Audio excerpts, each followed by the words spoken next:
Perusahaan nahan ijazah gimana ya?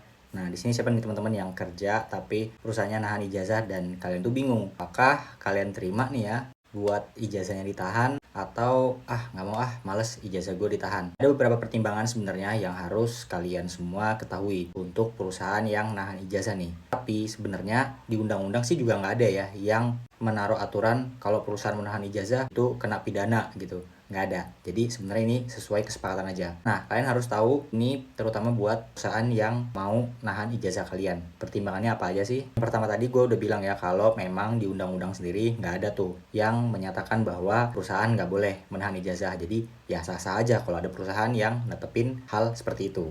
Terus yang kedua, karena tidak adanya aturan dari undang-undang, kalian boleh setuju, boleh enggak ijazah kalian ditahan. Yang ketiga, kalian harus tahu dulu nih, berapa lama sih jangka waktunya, ada nggak di kontrak kerjanya. Kalau ijazah kalian itu ditahannya berapa lama? Apakah nggak ada seterusnya sampai kalian resign, atau biasanya sih jangka waktu ini tetapin ya, kayak setahun gitu. Nah, terus yang keempat, karena ijazah kalian ditahan, kalian ini juga biasanya ada beberapa perusahaan yang menetapkan bahwa kalian akan didenda nih kalau kalian resign sebelum waktu dari kontrak yang udah kalian sepakati. Ini harus jadi pertimbangan kalian juga nih. Nah, terus yang kelima, kalian harus benar-benar tahu nih, perusahaan ini sebenarnya cocok nggak sih buat kalian?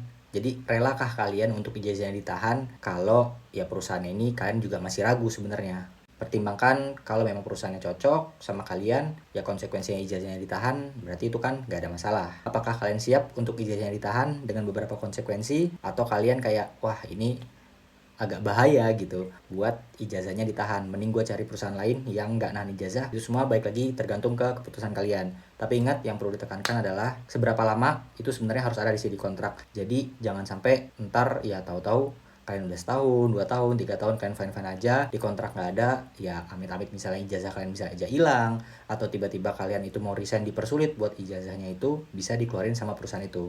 Jadi perhatiin lagi di kontrak kerjanya. Oke, semangat terus teman-teman, semoga kalian semua cepat dapat terima kerja di tempat yang kalian pengen. Ikhtiar dan tawakal selalu jangan pernah lupa ya.